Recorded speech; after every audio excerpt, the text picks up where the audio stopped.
Terri, you've been in the business almost 40 years, and you've been a phenomenal success. There's got to be a reason that you've endured so many years, and you're just as successful today as you were when you started. What's the reason for it? If I was going to sum it up in one statement, I would say it's a calm confidence that I bring to every transaction, whether I'm working with a seller preparing their home for the market, or I'm working with a first-time buyer that doesn't know anything about the market. It's a confidence that I have just from doing it for so long, and really a character commitment to be honest in every aspect of what I do and what I bring. And I think that's translated from the day I held my first open house to yesterday when I held my 10,000th. I don't know what it was. Yeah. Well, you've been successful in all price ranges. I've seen you work with, like you said, first-time home buyers, and I've seen you work at the very top of the market. Do you see a big difference in the market, in the buyers and customers you work with in those ranges? No, and I'll tell you why. I'm interested. Character doesn't change. Who people are doesn't change. What they want, what they need, and what they expect from me as their trusted advisor, their trusted professional doesn't change. It doesn't matter if you've never done this before or if you've done it 20 times. You still need support. You still need to be able to rely on your agent to carry the weight. It needs to go on my shoulders, not theirs.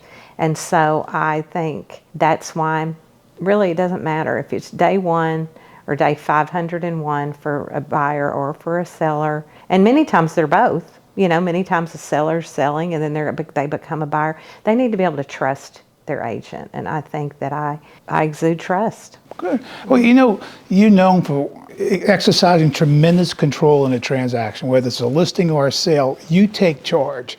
Does that bother you that, you perceived in the marketplace as being controlling? No.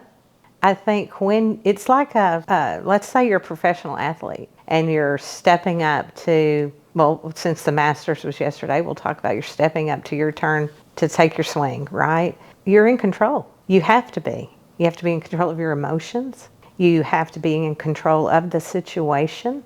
All kinds of things can change. The weather can change. Temperaments can change. Anything can change. Job situations, you name it. And life is about change. And I am expected to be in control. So I'm known, really, I'm known for that. I'm known for kind of a calm, cool, but I'm open, I'm honest. I tell the truth in the situation. They might not expect it. They might not want to hear it, honestly. Yeah. But they know they can count on me because I don't flinch. And then I bring that confidence to their negotiation situations as well. And it served me well with my peers, my agents. They know they can count on me. Somebody sees my sign in the yard at a property, they don't hedge. They run to bring a deal to me, to my client, because they know what to expect. They know Terry's a straight shooter. That's for sure. She's kind, but she's frank. She's honest. She doesn't flinch. But I get the deal done. And I get the deal done with grace, but honesty. Why do you like the business? 40 years is a long time. What did you enjoy most about it? People, relationships. Specifically, what do you mean? I enjoy spending time with people. I enjoy helping them meet their goals, their wants, their dreams, their needs. When I first started in real estate, I was the assistant to a gentleman who owned 200 properties. Wow. I didn't know anything about the business. I had not heard of this business, and he recruited me actually from another company where I worked too. And I learned a lot about just how-tos, what to do, and I fell in love with it. I'm still friends with my tenants that I had back then to this day.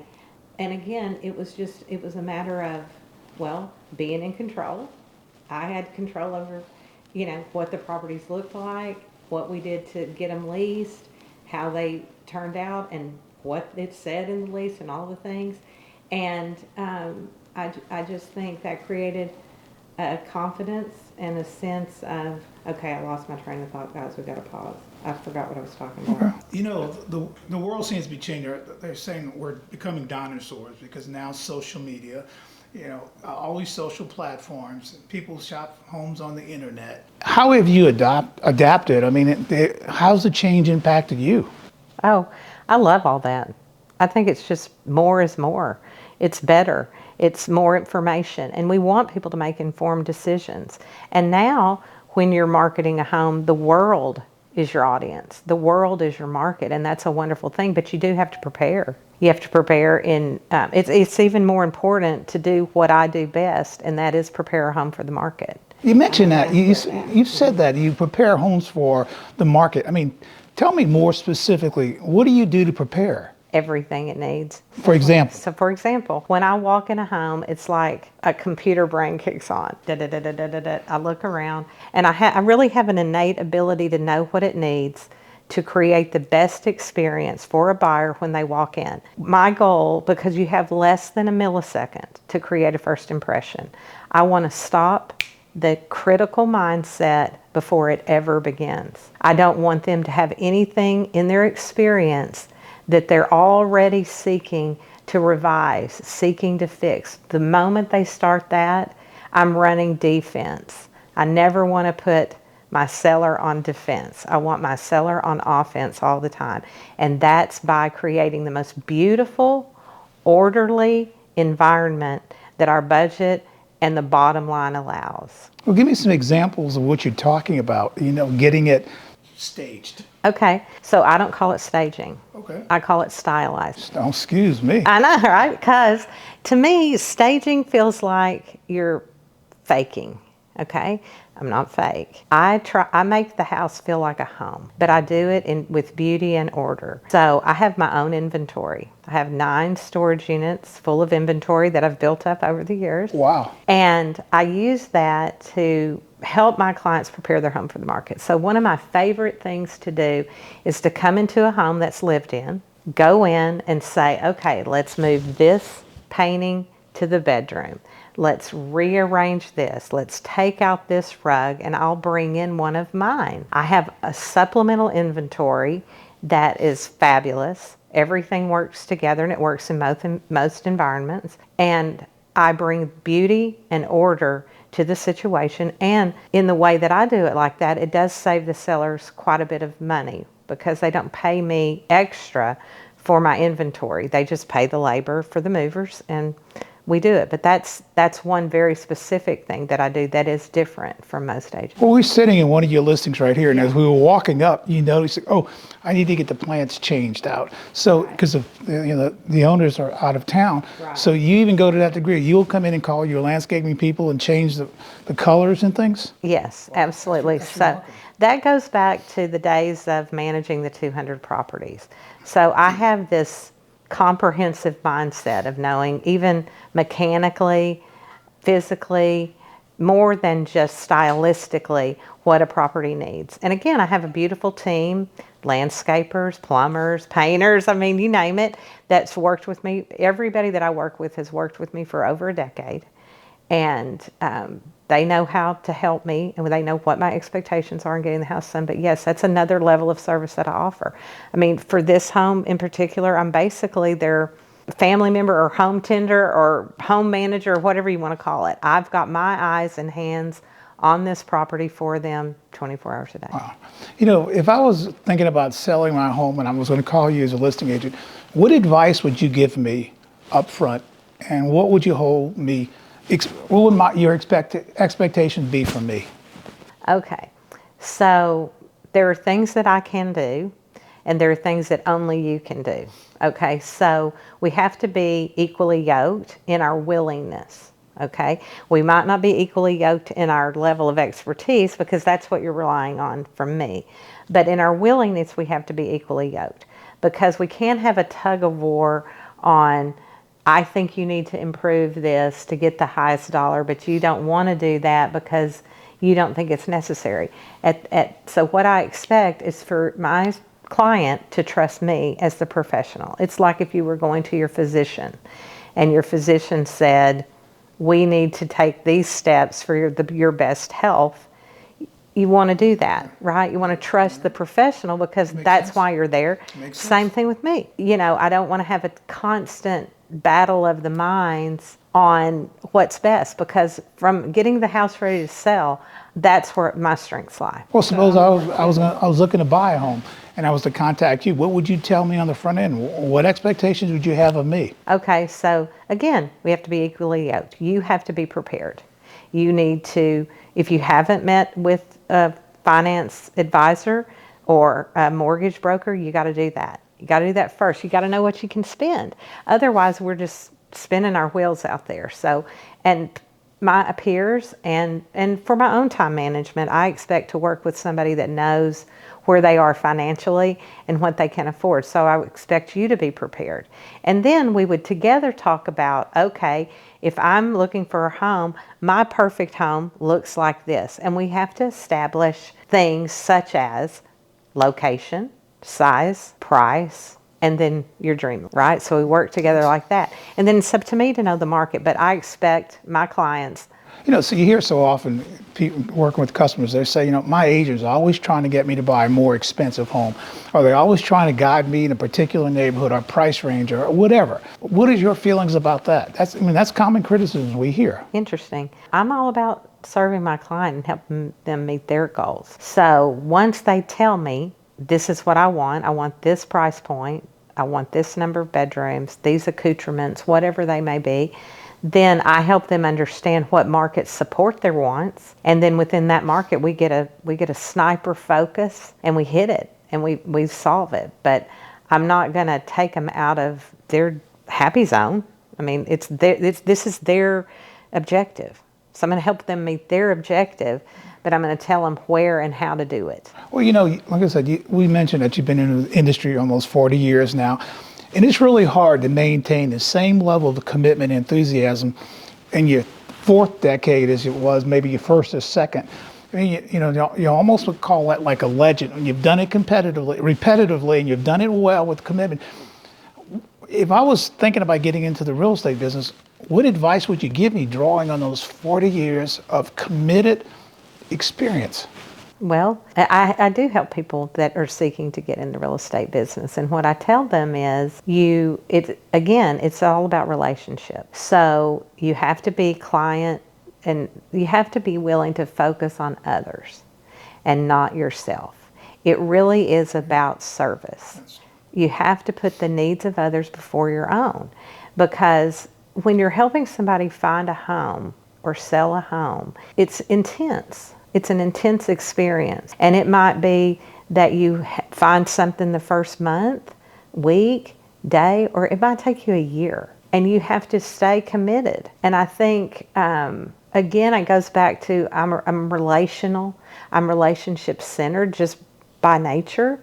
And I enjoy helping people. And so when someone's getting into the business, I do share that with them, that if you're not focused on the needs of others, you'll get tired very quickly, because that's what this is. It's a service business. It's about others. Well, I know you said the majority of your business comes from past customers and the people they refer to you. And when you read all your surveys, what is the most common description when they describe Terri Cox, about what is it unique about you? What do they say? I know. I sound like I want you to brag, but I want you to be honest. What do they say? I think they say that I got it done. Like I'm the real deal. And I came in, I told them what I could do, how to do it, and they were successful. I created success for them, success through my advice, through my levels of expertise, and then success by affiliation. I work with a wonderful company. That supports me. That backs me up.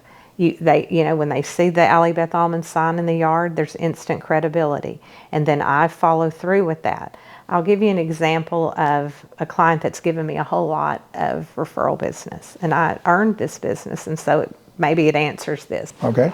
Okay, so she was actually referred to me by the mother of a past client, okay? And she was representing a church that was selling a home, and it needed a lot of work. We had a very specific budget, and of course, like with every client, you're going to try to get the highest price in the shortest amount of time. So I'm a master at figuring out how to use our resources to the highest ability and get it done. and get it in. And of course, comps and pricing, and not take, you can't ever negate the reality of that. So I would have to keep going to her and say, the dishwasher broke.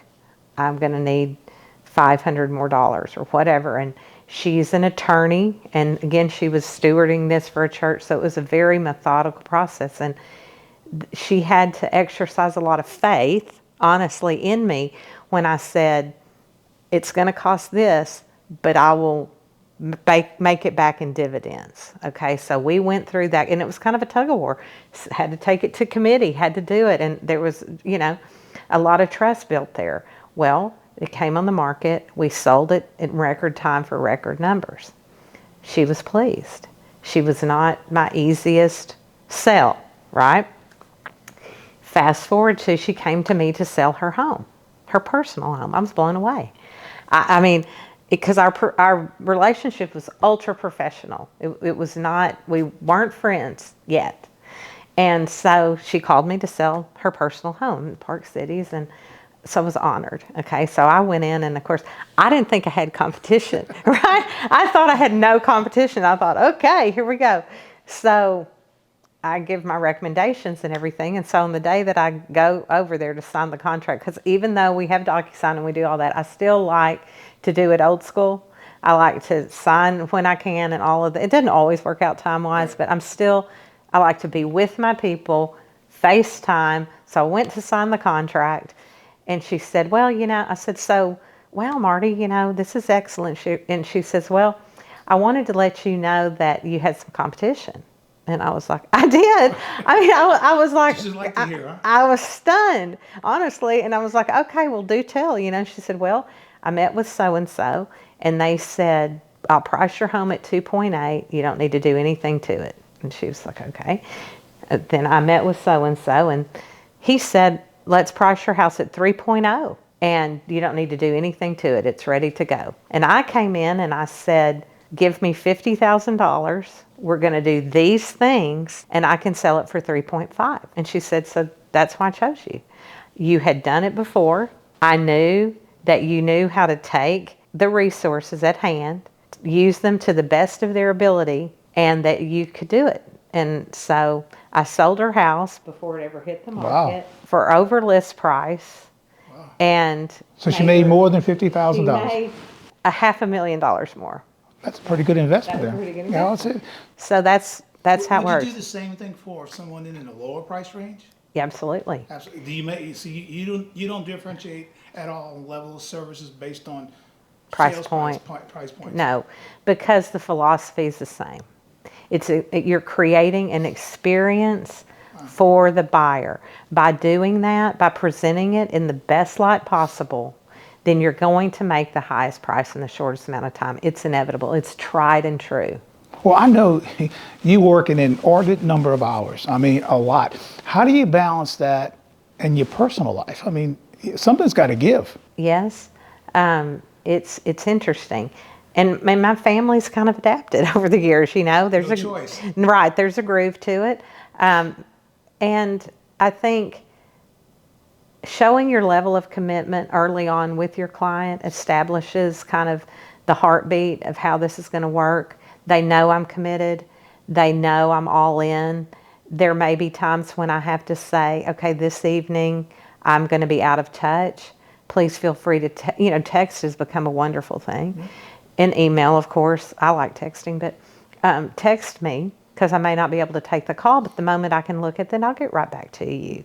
And then I have non-negotiables in my time. So starting at 5 a.m. in the morning until about 8 o'clock, those are non-negotiables. Unless it's an emergency, that's my private time, where I'm dedicated to doing what I do to start my day in the best way possible. Not negotiable from your family's extent or business? For myself. Okay. Okay. So it's a commitment I make to myself. This is my non-negotiable. Don't let things bleed into that, because if I do, then I'm fatigued. I'm not taking time for myself, yeah. and I don't have the best to bring to family or clients. Well, you experienced a tragedy early in your life. I don't mind me bringing this up. I know you lost a husband unexpectedly. He died, and you were left with a single mother. Had a career, was just getting started. Has that impacted you a lot? I mean, has it influenced the way you do business or the way you view life? Both. Okay, so I certainly respect the brevity of life, and I do focus on one day at a time. Serving God in all I do is the fabric of who I am. And I mean, that didn't start with the loss of Blair, but Blair's loss, his sudden loss like that, is a constant reminder. And so keeping that in mind, again, is a vast part of my commitment to helping others, because everybody has things, and that's a given. This is life. Comes at us no matter what, no matter who we are. And so it gives me a deeper level, I think, or a more acute level of compassion, and maybe a different awareness, a depth to my awareness of who people are, a sensitivity, because I believe that God is faithful to redeem all He allows. So what I mean by that is, through this experience that I would have never chosen, I've been able to help others in, maybe it's not the loss of a spouse, it could be any type of loss, because there's a million ways we suffer loss. And so supporting one another, having that experience has built strength in me through my faith to be open and more sensitive and supportive of other people that might be going through that. And then I certainly understand single parenthood, just the demands of that. And so that helps me, because there are a lot of people navigating those waters, single parenthood. Sudden financial changes helps me support people that are experiencing that. And with a I don't want to call it an ease, but a confidence, because I can, and I have said this to somebody, I can say, okay, look at my faith. God's big enough. I'm 20 years out now. Profound insights, really. That's remarkable.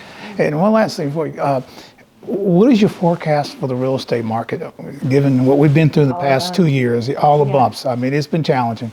Well, the real estate market's strong, and we're very fortunate in that. We're in a great community that we still don't quite have enough supply for our demand.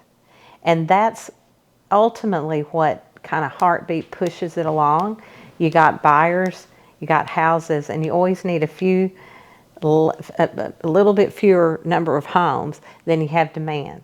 And as that just pulsates along, it pushes the market. Again, Dallas has maintained a healthy price point, even though arguably in the last 2 years it's skyrocketed. I mean, we've done vertical ascension on that, and it is still a little stunning. Yes, it is for all of us. And we've had the interest rates go up, but cracking up on me being in it 40 years, when I started, they were 16%. So 7 to me seems like the middle of the bell curve, right? It doesn't seem scary. And I know how to adjust, help people adjust through that. And then we've got this NAR business going on. That's I've gotten a lot of phone calls about that. And so my forecast is, I think the sky's the limit. Are you good for another 10 years? I'm in it. Good. I'm good for another 10 I years. certainly enjoyed. Yeah. visiting with you. Thank you so much. Thank you. It was a pleasure.